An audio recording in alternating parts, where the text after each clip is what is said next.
This is it. You gotta do it. You gotta, whoa! Kind of.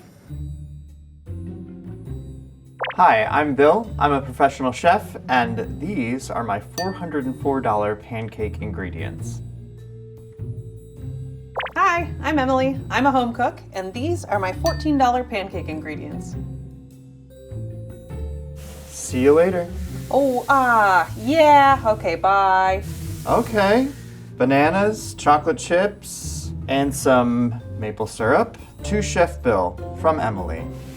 Hey, oh, what?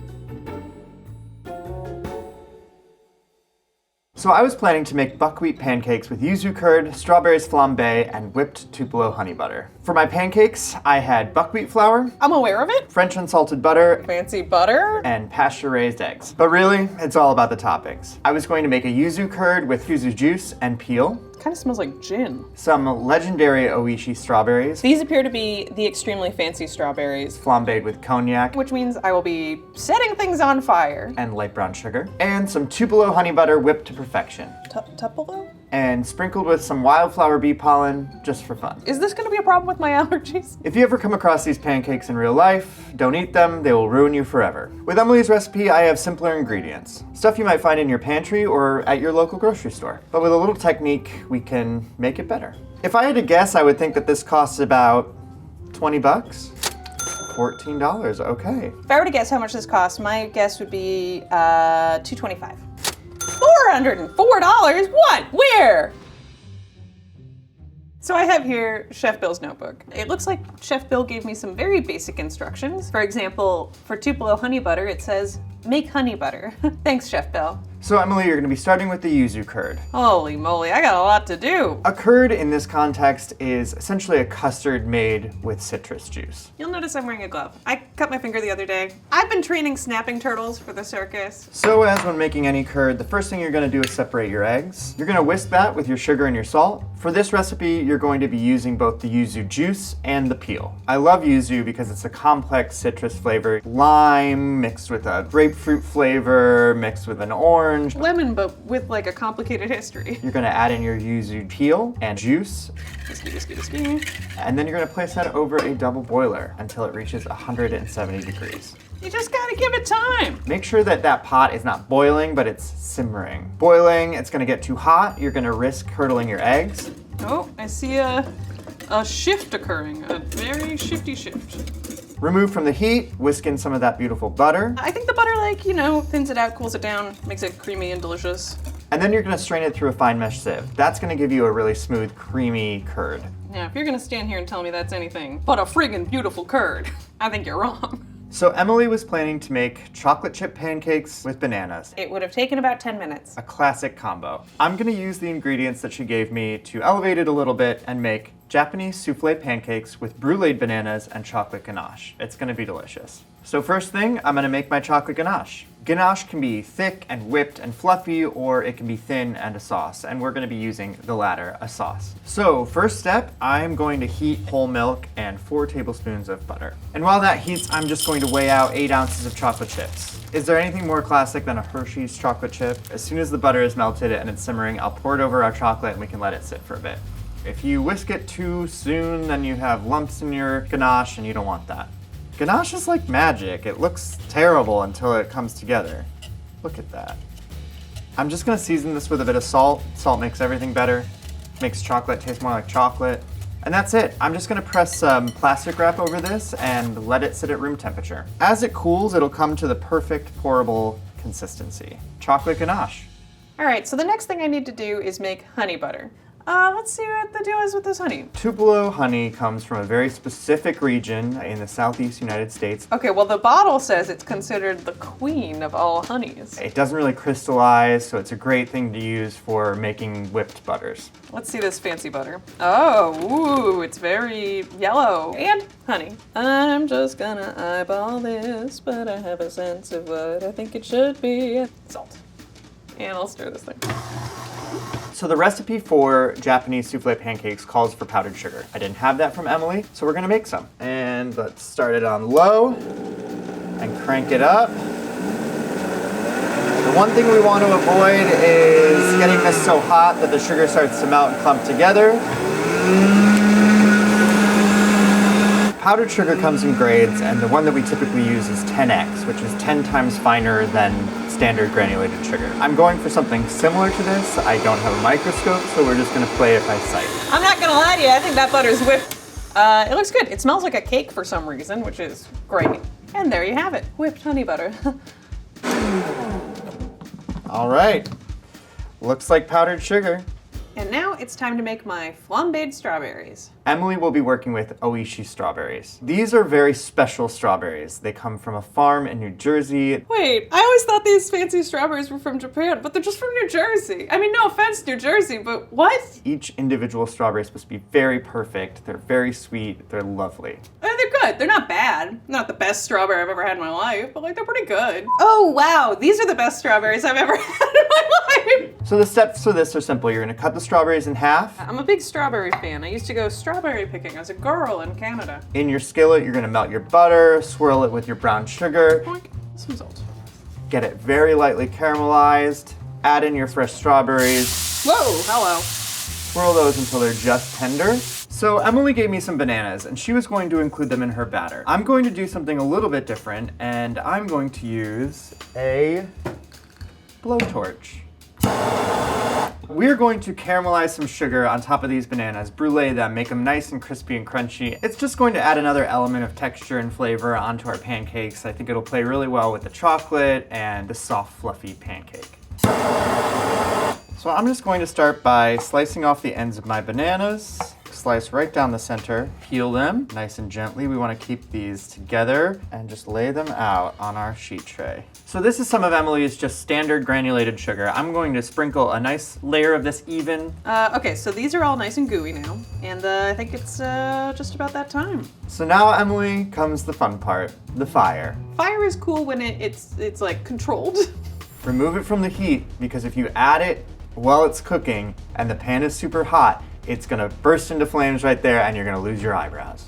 Eyebrows, if this is the last time I see you, it's been grand. Woo! Hoo-hoo-hoo! Okay. I'm okay. Strawberry flambe, baby. The thing about bruleeing is you don't want to get the flame so close that you scorch and burn the sugar black, but you do want to get the sugar nice and dark and caramelized. It'll start to melt, clarify, and then you'll start to get the caramelized color on here. And we're gonna go one by one, taking our time. There we go. You want a little bit of this dark color there, but no darker than that. And sugar notoriously goes from not being caramelized to being burnt very quickly. So these are looking great for now. I'm gonna set them aside until our pancakes are ready to plate. Pancake batter. Here we go. Oh, I need a glove. And now the star of the show, the buckwheat pancake. You're gonna melt your butter to start. I have a secret microwave down here. You stay where you are. You sit, please. You're welcome to my house. Mix together all of your dry ingredients. Flour, buckwheat flour, baking powder, sugar, salt, mixeroni. So you're using two types of flour for this, your buckwheat flour and all-purpose flour. You want the flavor of the buckwheat, but you also want to keep the pancakes kind of tender and nice and not too buckwheaty. So now it's time to make the pancake batter. I'm going to take all of these standard pancake ingredients and with a little bit of a difference in technique, I'm going to change them into Japanese-style souffle pancakes instead of just, your standard flapjack. I'm going to start by just separating my eggs. I'm going to keep 2 of the yolks for the batter. 4 egg whites total. I'm going to beat the sugar that I powdered with 2 of the yolks until it's nice and light and creamy. I don't have to worry about making this super fluffy. I just want it nice and incorporated. I'm gonna set this aside and work on my dries for a second. All-purpose flour, kosher salt, baking powder. Just gonna incorporate this together real fast. Back into the eggs, I'm gonna put the whole milk that Emily gave me. Whisk that together. Now I'm gonna do buttermilk. Wow, that is some chunky buttermilk. Eggs, vanilla, it's from Tonga, it's cold pressed, it's award winning, it's delicious. Your melted butter, whisk that until smooth. Wet. Wet. Add all of those wet ingredients into your dry ingredients and just be sure not to overmix it. A couple lumps, that's great. I don't have a family pancake recipe, but my husband's family does, and they're all about leaving it lumpy and letting it sit. If you overmix your pancakes, they're just gonna be rubbery and tough. But I think that's probably as much as I want to do. And I'm gonna whisk in my dries to this. Now, unlike what I told Emily about there being lumps in her batter and that's gonna be a good thing here, I wanna make sure with this style of pancake that the batter is totally smooth and everything is really incorporated together. I'm gonna set this aside and bring my egg whites to a stiff peak. Now, when beating egg whites, I always start off at a slow speed and gradually bring it up. You're gonna create finer air bubbles in the egg whites and it's gonna be a more stable finished product. Let it start to get frothy at this kind of medium-low speed, and then we'll start to bring it up. And now that they're no longer clear and totally frothy and white, I'm gonna kick it up a little bit more. And a little bit more. Now they're starting to look pillowy, and then all the way up. And so when it starts to look like shaving cream is when I feel like they're getting there. Let's see. That's a stiff peak. So this right here is gonna make the big difference in these pancakes. It's a very simple change, but it's gonna make a totally different end product. I'm gonna fold in about a third of this to start to our batter. Now the goal here is to fully incorporate this, but without crushing down all of our egg whites and losing all of that air that I built into it.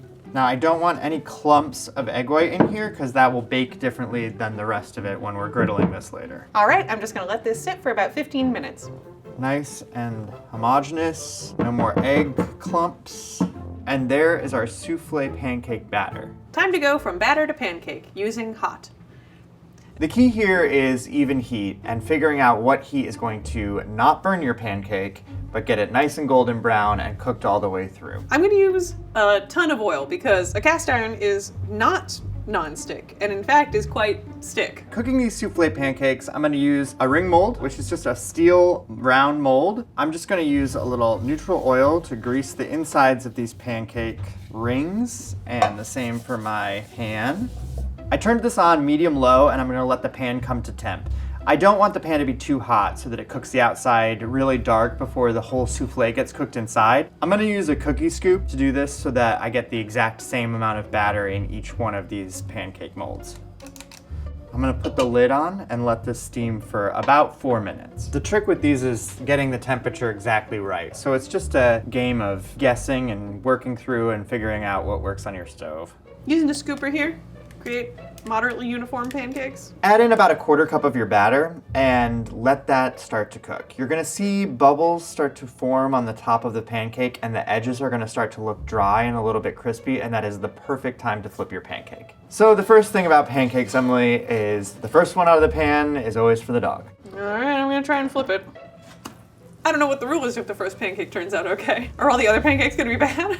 All right, so these have been steaming here for a couple minutes, and I'm gonna go ahead and flip these over. Ooh, yes, okay, all right.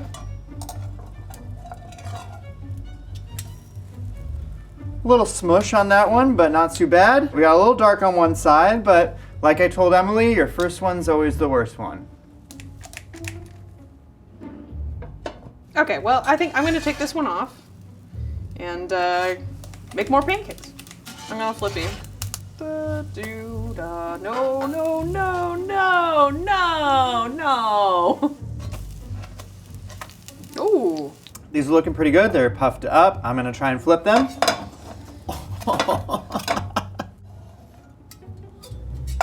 There. Okay, I'm gonna move this to a plate and take the ring mold off. Perfect. One successful, we'll keep going until we have all 4. Let's see. There we go. All right, and that is a stack of pancakes. See, they look better and better as I do this. That's the philosophy of a pancake, I suppose. And there are the souffle pancakes. Let's plate. Let's give Chef Bill my best pancake. I'm gonna go with this one, curd. I chose my 4 favorite pancakes, the prettiest of the bunch. Start with a little dusting of powdered sugar, cause why not? The second, curd. Pancake the third, a little curd on top. the chocolate ganache. So I'm just gonna give that a drizzle over the top of these pancakes. Strawberries. Oh, still warm. Beautiful whipped butter. Lay a few of these bananas on.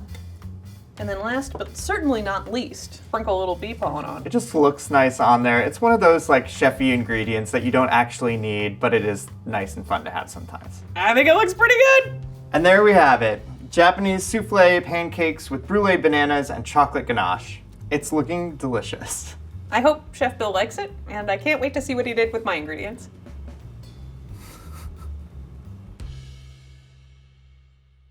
Hey, Hi, how's it going? good. Nice to see you. How did it go? I was gonna say the same thing. Really good, I think. I'm excited to try it all together and also to show you. I'm excited to see it, and I'm excited for you to see these. Oh. Wow, beautiful. Ooh, look at this. What is this, a souffle pancake? Yeah, it is a souffle pancake. It looks good, it smells good. Yours smells really good. You gotta try what I made. Yeah, I'm so excited to dig in. Let's do it. So what exactly did you do here? I took your chocolate chips and your milk and I made a little ganache. The pancakes are Japanese souffle pancakes, so they have whipped egg white mixed into them. All right, I'm gonna just grab one of these guys. I've never had a souffle pancake, actually. It's like all the same flavors, but just like remixed and then so fluffy. Yeah, they're so fluffy. And the ganache is like really, really great. Really great. You're really good. Oh, thank you. Thank you very much. We should try what you made. Yeah, oh yeah, absolutely. Let's do that. But first, you know what I think these need? What? A little bit of your maple syrup. Maple syrup. Yes, Yes, absolutely. yes. I wasn't gonna say it. Here's some for you. Thank you. Thank you so much. And some for me. Gorgeous. That's a pancake. Pancake. That's a pancake. Delicious. All right, so here you have your buckwheat pancakes with yuzu curd, flambéed strawberries, and very fancy honey butter with a sprinkling of bee pollen. It's beautiful. I Thank couldn't you. have done it better myself. Oh no, stop. I get all Stack of the of pieces in one.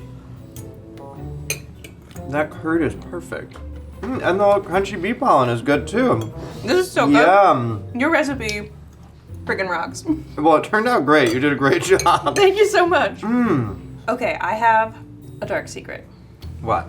The middle pancake was my first pancake. It ended up being one of my good ones. Good. I was like shocked. I did not expect that. My first one did not come out well.